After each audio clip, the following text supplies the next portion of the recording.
Bonjour à toutes et à tous. Je vais donc vous parler de la réception de Marco Polo chez Ramusio. Donc, les Navigazioni e Viaggi de Ramusio constituent une étape essentielle dans la réception de Marco Polo en Italie et en Europe au bout de la diffusion des volumes de cette compilation géographique. On a longtemps lu Marco Polo dans la version de Ramusio en considérant, à tort, on le sait aujourd'hui, on en reparlera brièvement, comme étant l'une des plus fiables. Pourquoi on l'a lu dans cette version? D'abord, donc, probablement grâce à une grande diffusion des volumes de la compilation de Ramusio. Donc, je vous mets ici les pages de titre du volume 2, donc celui dans lequel se trouve le texte de Marco Polo. Un volume publié pour la première fois à Venise en 1559 et puis qui connaîtra différentes rééditions. Je mets ici la deuxième édition, celle de 1574, tout simplement parce qu'elle se trouve aussi dans les collections de la Bibliothèque Méjeanne et que vous allez avoir la possibilité de la voir en vrai dans cette bibliothèque. Une deuxième édition qui est d'ailleurs augmentée, je le précise simplement, puisque si vous feuilletez l'édition de 74, vous voyez certains textes qui n'étaient pas dans celle de 1559. Deuxième raison probablement pour laquelle la version, disons, paulienne de Ramusio a un tel succès, le travail philologique qu'il va réaliser autour du texte de Marco Polo, j'y reviendrai, et qui lui confère donc un caractère tout à fait fiable. Et puis un troisième facteur, alors peut-être discutable, mais qui joua peut-être, le fait que Ramusio, comme Marco Polo, soit profondément ancré dans la réalité vénitienne. Et j'y reviendrai vers la fin de ma présentation. Ramusio lui-même fait référence à cette origine commune. C'est d'ailleurs ce qui donne le titre de mon, enfin, en tout cas, ce à quoi je fais référence, à l'extrait auquel je fais référence dans le titre de ma présentation. C'est l'affezione della patria non m'inganna. J'y reviendrai. Ramusio, on le verra aussi, contribua d'ailleurs à diffuser toute une série d'informations biographiques, plus ou moins légendaires d'ailleurs, sur le voyageur. Alors, dans cette présentation, je vais parler principalement des paratextes de la ces discours qui alimentent en fait les trois volumes de sa compilation. Et c'est effectivement à travers ceci, donc à travers les mots de Ramuse, du compilateur lui-même, que je vais m'intéresser à son traitement de la figure de Marco Polo. Je laisse, disons, de côté l'analyse vraiment du texte ramusien de Marco Polo, tout simplement parce que c'est un travail qui a été fait remarquablement bien par les philologues. Donc, je vais utiliser certaines de leurs conclusions, mais sans réaliser moi-même ce travail d'analyse du texte. Je renvoie notamment, et je donnerai des références plus précises un peu plus tard, à l'équipe vénitienne de philologues qui a donc travaillé il y a une dizaine d'années à une édition digitale de la version de la Muse, du texte de Marco Polo. Et de cette équipe de cherche fait partie à Louise et André Rose, dont vous entendrez la présentation des travaux cet après-midi.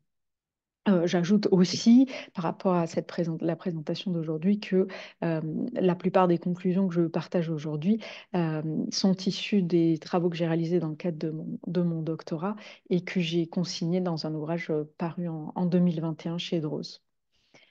Alors, l'enjeu du texte de Marco Polo pour Ramusio recoupe finalement des enjeux qui traversent toute sa compilation, la nécessité pour lui d'établir des textes de référence. Euh, pour cela, Ramusio opère un travail qu'on qualifierait aujourd'hui tout simplement de celui d'un éditeur scientifique, c'est-à-dire qu'il va conduire des tâches qui vont être d'une part de l'ordre de la collecte, de la sélection des textes, voire des versions des textes quand il en existe plusieurs, on y reviendra. Il va préparer tout un apparat critique, donc auquel je faisais référence tout à l'heure, ces paratextes ou discorsi. Et puis, il va établir chacun des textes individuellement selon des critères philologiques, j'y reviendrai. Et pour certains, ce n'est pas le cas évidemment pour Marco Polo, mais en tout cas pour certains, il va produire des traductions. Quelques mots pour présenter donc notre compilateur, hein, Giovanni Battista Ramusio, euh, alors ici dans le portrait probablement le plus proche de ses dates de vie et de mort, hein, qui donc a vécu entre la fin du 15e et la première moitié du 16e siècle, qui a, et j'y reviendrai vers la fin, c'est important, qui a comme activité principale celle de secrétaire de chancellerie, hein, une fonction qu'il exerce pendant plus d'un demi-siècle et qui donc le fait vraiment œuvrer au sein des institutions de la République de Venise, hein, de la Sérénissime. Et puis, une formation d'humaniste, qui n'est évidemment pas complètement dissociable d'ailleurs de son activité professionnelle, mais qui va, disons, bien au-delà de ce qu'on pourrait attendre d'un secrétaire de chancellerie. Il s'est formé notamment à proximité du Studium de Padoue, à la Scuola di San Marco à Venise, et il a des collaborations. Parmi ses nombreux collaborateurs, en tout cas, un certain grand nom de l'humanisme vénitien que l'on peut citer. Notamment, il contribue aux éditions d'Aldmanus au début du siècle. Et puis, c'est un proche collaborateur de Pietro Bembo, dont il partagea notamment, mais pas seulement, la charge de bibliothécaire de Saint-Marc, hein, c'est-à-dire la gestion de l'immense fonds manuscrit à la fois grec et latin qui avait été légué par le cardinal Bessarion à la République. Donc, une formation d'humaniste et en particulier, en tout cas pour ce qui nous intéresse aujourd'hui, une formation en termes de travail philologique, hein, une exigence que d'ailleurs Ramuzio lui-même, tout à fait explicitement, hein, ne cesse de rappeler tout au long des paratextes de la compilation. Une exigence qui est clairement explicitée dans l'introduction au texte de Marco Polo, un texte auquel, et c'est un des premiers points à souligner, auquel Aramusio accorde toutefois un soin tout particulier, hein. Je vais y revenir juste après en l'illustrant justement, notamment en me basant sur ces travaux de philologue dont je vous parlais tout à l'heure. Euh, et ce qui est intéressant et utile évidemment pour nous, c'est aussi que ce soin particulier est accompagné, presque redoublé, on pourrait dire, par un haut niveau de détail du travail philologique exécuté, justement dans les paratextes, dans les discorsi. Alors, ce travail philologique sur le texte de Marco Polo, au dire de Ramusio lui-même, hein, était particulièrement nécessaire, était d'autant plus nécessaire peut-être que d'autres textes qu'il recueille dans les Navigazioni Viaggi, parce que, il le rappelle dans sa préface, euh, Prefazione, qui est en réalité une dédicace du volume 2, le texte de Marco Polo a longtemps fait l'objet de doutes, doutes dont on sait, il le dit, mais on a d'autres traces textuelles, on sait que Ramuzio lui-même, hein, les partageait dans une édition euh, d'autres textes de voyage de 1536, parus pardon, de manière anonyme, mais dont on suppose que l'édition et l'introduction a été faite par Ramuzio, hein. Il est même considéré que Marco Polo comme Mandeville sont des textes non fiables et qu'il faut tout à fait rejeter. Ils sont qualifiés de fables, favola, favola qui est le nom qui revient dans l'introduction dont je vous parle maintenant, hein, celle du deuxième volume, celle où Ramuzio, disons, a changé d'avis entre-temps et décide finalement que le texte de Marco Polo est tout à fait fiable, mais il dit bien effectivement, le livre de celui-ci, à cause d'innombrables incorrections et erreurs, a été pris pour fable pendant plusieurs dizaines d'années, et l'on pensait que les noms des villes et des provinces n'étaient que fiction et imagination. Hein, donc fable, fiction, imagination. Tout le travail mis en œuvre et encore une fois explicité par la Muse dans les paratextes va consister à renverser en fait, hein, ce point de vue et à se débarrasser de ces innombrables incorrections et erreurs pour donner toute sa fiabilité, toute sa garantie au texte de Marco Polo. Il s'agit donc voilà, de remédier, hein, à ces problèmes engendrés, que Ramon, je considère comme engendrés en bon philologue, je dirais, humaniste de la Renaissance, par le temps, par les copies, hein, et par toute une série de problèmes, ajouts malencontreux, hein, interventions, etc., qui ont pu s'ajouter au fil des siècles. Euh, Là, le texte de Marco Polo, il est essentiel d'en établir une version de référence parce que, j'y reviendrai, il va de ce fait, hein, et par là même être érigé en véritable modèle, voire tout simplement autorité, hein, en matière de récit de voyage et de récit de voyage permettant d'alimenter le savoir géographique, qui est une des grandes préoccupation, disons, de Ramusio avec les Navigazioni e Viaggi. Donc, un travail attentif, nécessaire pour l'établir et l'élever donc au rang de auctoritas. Euh, un dernier élément sur cette dimension, disons, rhétorique de la présentation que fait donc Ramusio de son travail philologique, hein.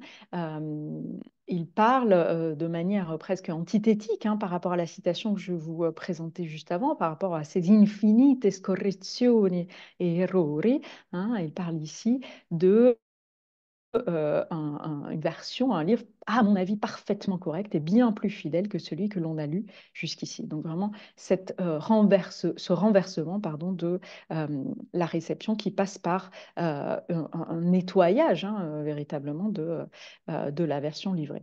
Alors, je le disais en introduction, la version de Ramusio, notamment parce qu'elle a fait justement l'objet d'une réception longue, hein, encore au XXe siècle, on trouve certaines éditions en public, disons, de Marco Polo en Italie, qui sont tout simplement hein, l'édition modernisée du texte de la version, disons, de Ramusio, enfin de Marco Polo chez Ramusio. Et pour cela, donc, et pour comprendre hein, d'où provient cette version, un travail philologique assez conséquent a été réalisé. Encore une fois, travail qui est finalement partiellement en tout cas hein, guidé par Ramusio lui-même, puisque lui-même, on va le voir, fait très explicitement référence à certaines versions du texte qu'il a utilisé.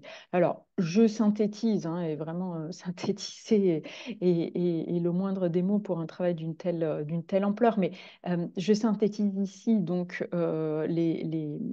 les recherches hein, réalisées autour de Eugenio Burgio à la Ca' Foscari à Venise, pour dire que on considère aujourd'hui que la Musio a vraisemblablement utilisé 5 versions différentes. Alors, elles sont ici rapportées vraiment par leur ordre d'importance dans le résultat final du livre, hein. C'est vraiment les deux premières, hein, la rédaction P et Z, qui constituent, disons, l'essentiel de ce que Ramusio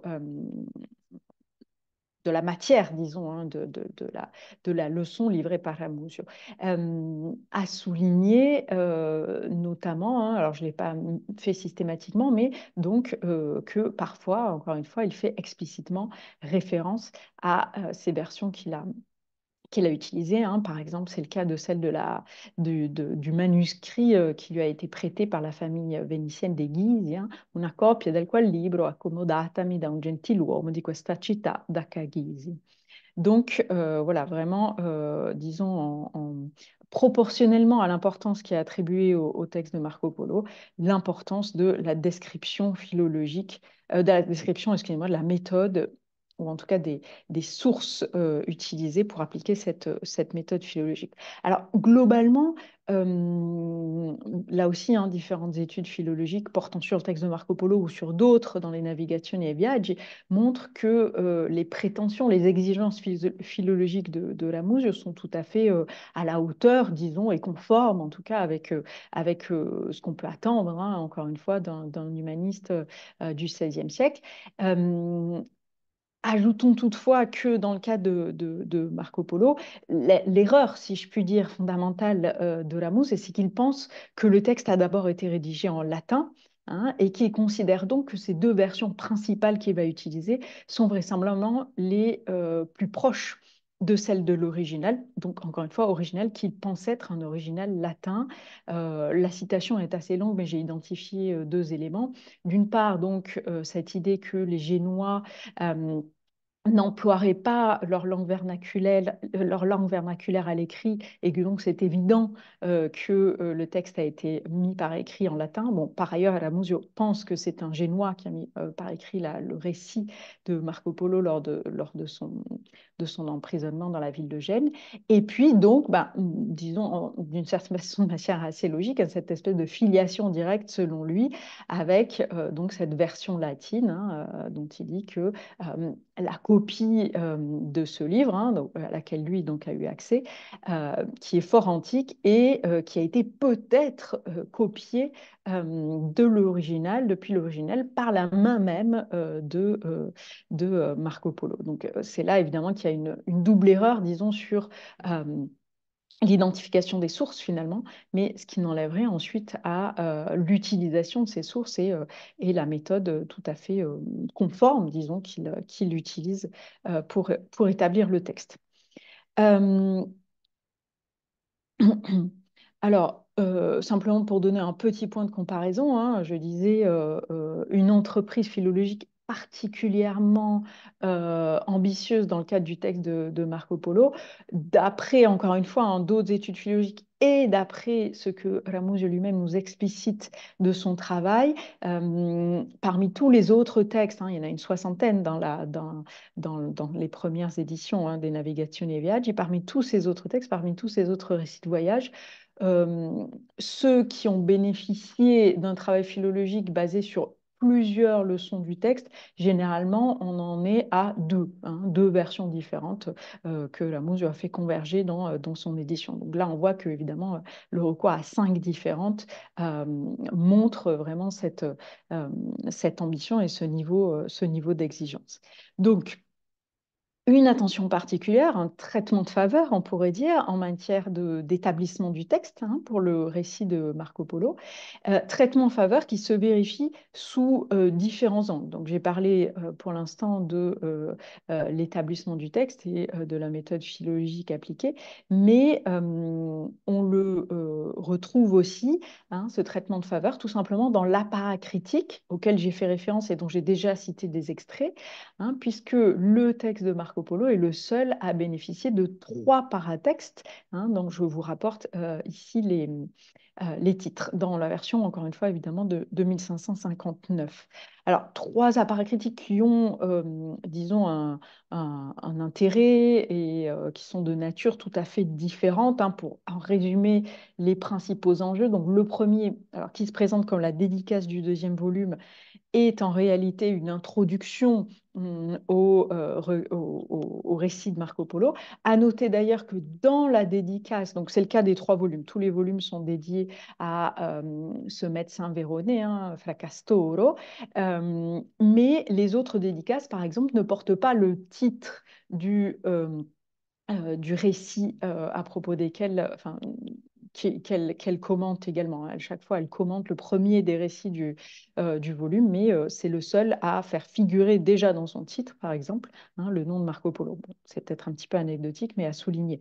Dans cette dédicace ou préfazione, hein, comme j'y ferai référence par la suite, on trouve des informations donc, de type biographique, j'y reviendrai brièvement, des informations sur le retour des polos à Venise et par là même, hein, dans ce fil narratif en quelque sorte, des informations sur le contexte de rédaction du récit et puis sur sa réception, sur l'intérêt que le récit a pu susciter.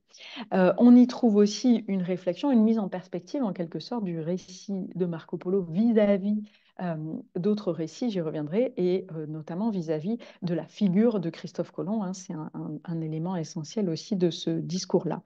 Le second discorso a une approche très spécifique, hein. Il s'agit d'expliquer pourquoi se trouvent à Constantinople les Vénitiens. Il s'agit en peu de mots hein, de justifier, légitimer la présence vénitienne à Constantinople en lien avec les quatrièmes croisades.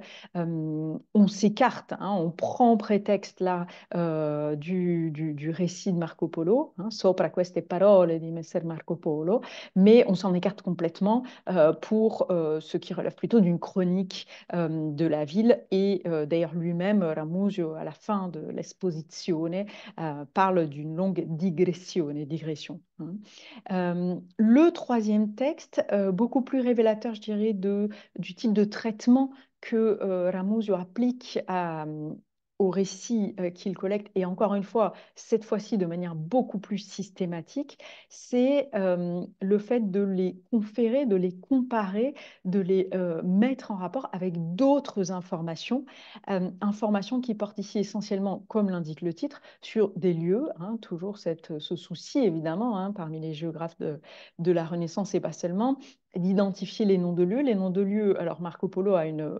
temporalité un petit peu particulière, puisque avec lui, on va pouvoir comparer les noms de lieux par rapport à l'Antiquité, quand il y a des sources antiques sur certains des espaces qu'il a pu traverser et décrire, et puis par rapport à la situation actuelle. Donc on va voir que là, il y a une profondeur temporelle. Ça se remarquera, hein, j'y reviendrai juste après, dans la liste, en quelque sorte, des sources auxquelles Ramusio dans lesquelles il va puiser pour alimenter cette réflexion-là. Et puis, un deuxième élément important, et là aussi tout à fait significatif de la démarche de Ramusio, la collecte d'informations, la collecte de savoirs, qui ne porte pas uniquement sur des savoirs géographiques, mais sur, disons, l'histoire naturelle au sens large. Ici, la rhubarbe, hein, qui a attiré son attention dans le texte de Marco Polo, et qu'il va venir décrire de manière très longue. Il y a d'ailleurs même une illustration dans ce discours, ce qui est très rare dans les premières éditions des Navigazioni Viaggi, parce qu'il a pu avoir accès à un marchand persan euh, qui s'était arrêté quelques jours à Venise, par ce biais, par le biais de ce marchand, à un complément d'information tout à fait significatif sur ce qu'était la rhubarbe, son potentiel commercial notamment. Hein, c'est toujours, ça sous-tend aussi, hein, toujours les textes de Ramusio. Alors, dans ces donc, trois longs paratextes, et en plus de donc, assortir le texte de Marco Polo, pardon, de trois longs paratextes, Ramusio va, dans chacun de ces paratextes, faire appel à de nombreux témoins au sens large, hein, c'est-à-dire vraiment des témoignages qui sont de nature tout à fait différente. Des sources orales, hein, l'exemple du marchand persan, hein, Hadji Mohamed, dont je parlais juste avant, des sources écrites largement diffusées, hein, et notamment les sources antiques, Strabon, Pline, Hérodote, par exemple, pour la recherche et la comparaison des noms de lieux, des toponymes. Et puis, ça me semble important de le souligner, même si je ne pourrais évidemment pas commenter chacune des sources dont je vous propose ici un relevé, des sources écrites de diffusion restreinte. Restreinte pourquoi? Parce qu'il s'agit parfois d'archives personnelles de la famille Polo, ou d'archives municipales auxquelles Ramuz dit explicitement avoir accès, puisqu'il est lui-même secrétaire, et donc il travaille au sein de la chancellerie. Il y a effectivement des zones de la chancellerie qui n'étaient pas accessibles dès le XVe siècle, hein, la fameuse secreta, la chancellerie secrète, enfin les archives secrètes, disons, de la chancellerie. Et puis des sources écrites d'usage restreint, par exemple, hein, une inscription dans l'église de Saint-Lorrain, ce qui nous permet de retracer des informations sur le père de Marco Polo, par exemple. Alors, dans cette variété de types de sources, on peut aussi noter, ça me semble intéressant quand même, de noter pardon, la variété de la provenance de ces témoignages. Hein. On retrouve des textes, disons, classiques au sens propre du terme, mais on retrouve aussi, par exemple, hein, l'œuvre du géographe Aboul Feda, ou d'autres textes un peu moins attendus. Et je souligne ici, hein, au passage, que c'est une des raisons pour lesquelles cette variété donc, de sources pour lesquelles Ramuz a pu être classé, entre guillemets, parmi cette catégorie des premiers historiens globaux, hein, qui a été établie notamment par justement certains historiens de l'histoire globale, des histoires connectées comme Sanjay Subramaniam ou Sébastien Conrad, qui font référence donc à la démarche de Ramuz, à la démarche intellectuelle en quelque sorte de Ramuz, de cette ouverture à des sources non européennes. Euh, L'ensemble donc de ces sources convoqués servent une même fonction, démontrer la crédibilité du récit de Marco Polo. Alors j'ai identifié, je reviendrai sur cette slide un tout petit peu après, j'ai identifié ici en gras les sources, donc au sens vraiment le plus large possible, qui servent dans ces trois paratextes à venir confirmer les dires du voyageur vénitien. Celles qui n'apparaissent pas en gras, j'y reviendrai juste après, servent-elles à produire des informations sur la biographie du voyageur.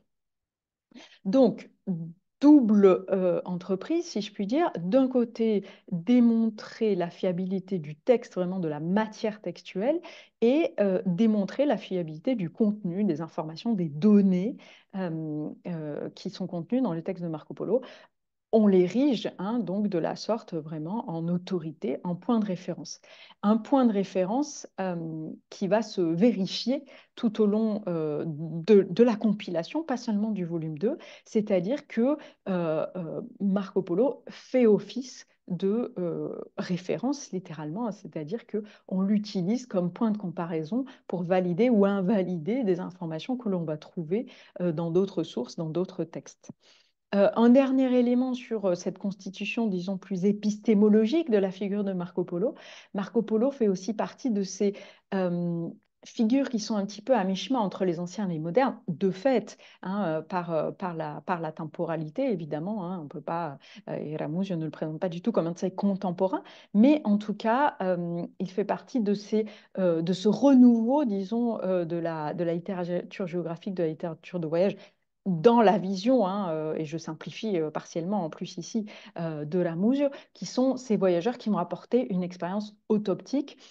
Je cite ici depuis un article rédigé par Lisa Pochmaliki sur Marco Polo pardon, et Ayton l'Arménien. En tout cas, il souligne bien cette caractéristique commune de nos deux voyageurs.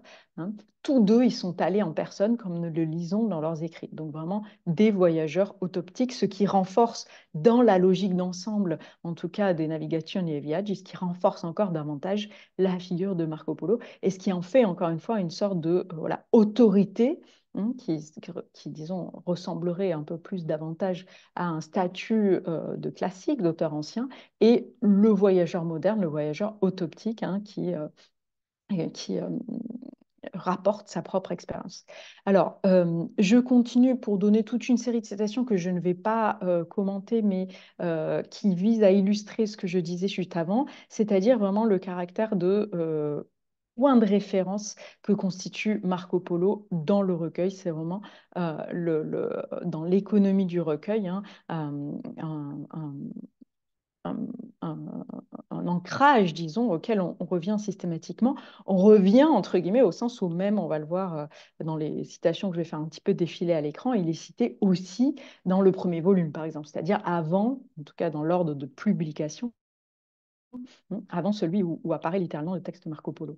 Donc voilà quelques exemples ici à propos, donc dans la comparaison justement avec Ayton l'Arménien, discours sur Ayton l'Arménien où il y a vraiment toute une série de références à Marco Polo, mais aussi, je le disais dans le premier volume, donc à peu près à propos d'auteurs qui temporellement, par exemple, n'ont rien à voir ou presque avec Marco Polo, on trouve voilà, constamment des renvois à ce texte, hein, ce qui en fait encore une fois bien évidemment un élément de référence.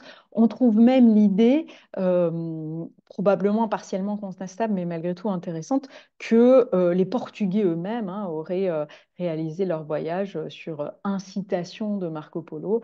Alors il y a probablement une part de vérité, même si là il y aura un petit problème de concordance temporelle, disons, entre ce qu'en dit Ramusio et l'ouvrage, par exemple, imprimé à Lisbonne, dont vous avez là la page de titre. C'est-à-dire qu'effectivement, le texte de Marco Polo bénéficie d'une belle visibilité au Portugal aussi, en l'occurrence un recueil de 3 récits de voyage, mais dont vous le voyez très clairement, le titre ne fait référence que au récit de Marco Polo, recueil publié par Valentin Fernandez donc en 1502. Les deux autres textes du recueil sont le récit de voyage de Niccolo dei Conti et celui du marchand génois Girolamo da Santo Stefano, une étude récente à laquelle je fais référence, qui est encore sous presse de Rui Loureiro, désigne effectivement cette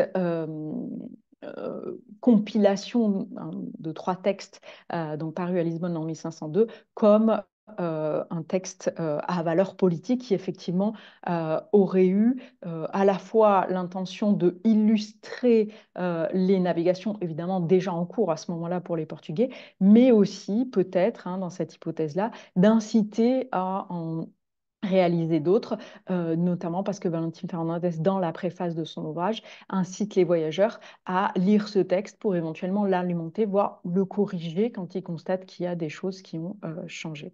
Alors, j'avance pour ne pas prendre trop de votre temps.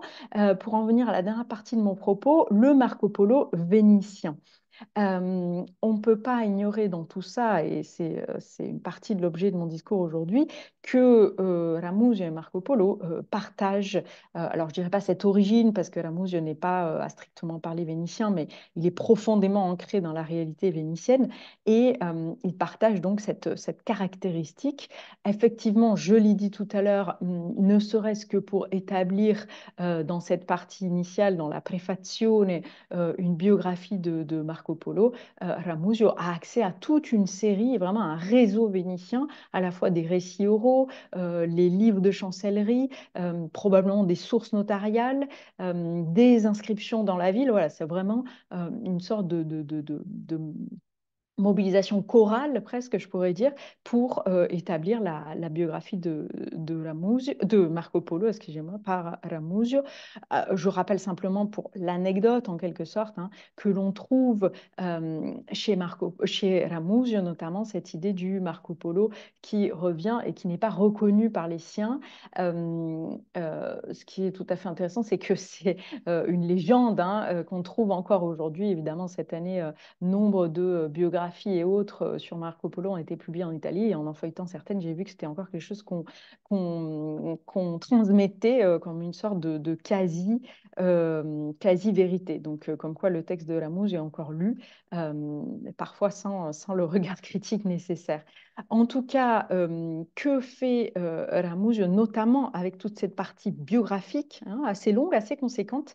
Il érige véritablement Marco Polo en héros national, puisque l'anecdote hein, que je viens de rapporter, qui est celle du voyageur qui n'est pas reconnu par les siens, est explicitement, évidemment, renvoyée à l'anecdote du héros antique hein, et voyageur par excellence, qui est Ulysse. Donc, il leur advint la même chose qu'à Ulysse, qui, en rentrant, etc. Ramuzio, dans cette biographie de Marco Polo, fait aussi état d'une filiation glorieuse, puisque par un jeu de alliance, il démontre que celui qui est alors doge au moment où Ramuzio écrit son discours, c'est-à-dire en fait en 1553, Marcantonio Trevisan, serait un héritier, encore une fois par un jeu d'alliance matrimoniale, de la famille Polo.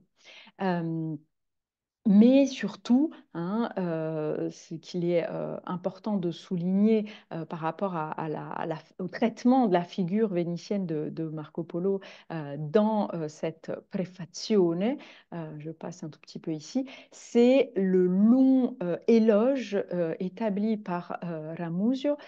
Par quel biais? Par le biais d'une comparaison entre Marco Polo et Christophe Colomb en quelque sorte, hein, alors avec certaines pincettes, parce que la figure de Christophe Colomb au XVIe siècle, on le sait, est partiellement contestée, mais en tout cas avec un petit peu quand même un de ceux qui peut constituer le voyageur, le navigateur, le héros par excellence parmi ses contemporains, hein, les contemporains de Ramuzio.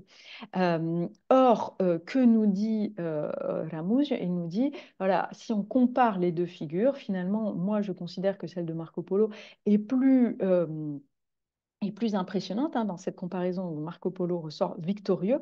Pourquoi? Parce que leurs deux voyages mis en regard mettent en évidence le fait que le voyage de Marco Polo a été beaucoup plus dangereux, beaucoup plus incertain, beaucoup plus soumis à des aléas, à des obstacles. Et preuve en est, dit Ramuzio, Christophe Colomb, non seulement il a mis à peine 30 jours à faire sa traversée, mais en plus, dans les mois et les années qui ont suivi, il a été largement imité, alors que Marco Polo, lui, plus de 200 ans après, on ne voit toujours pas qui entreprendrait le même trajet que lui, preuve de cette exceptionnalité du voyage. Dans ce long éloge, hein, dont je vous rapporte ici vraiment seulement une partie, Ramusio a cette incise, hein, que j'ai rapportée ici, soulignée, hein, c'est l'affezione della patria non m'inganna, hein, si je ne suis abusée par l'affection pour ma patrie.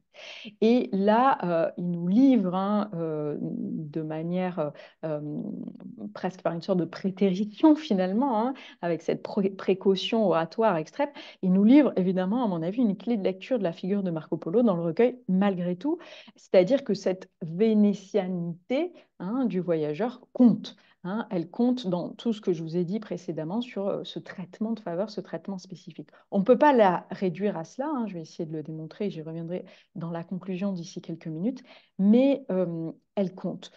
Pourquoi? Parce que la figure de Marco Polo est utile au projet, hein, qui constitue, qui est sous-jacent, hein, à un des intérêts de cette compilation pour Ramusio, euh, qui est celle de réaffirmer, ou plutôt peut-être à rappeler le rôle qu'ont pu jouer les Vénitiens dans la connaissance du monde. Hein, Ramusio ne peut que constater que parmi ses contemporains, certes, il y a des voyageurs vénitiens, mais ils ne voyagent jamais en tant que Vénitiens, mais à la solde d'autres souverains européens, hein, les Cabots par exemple, etc.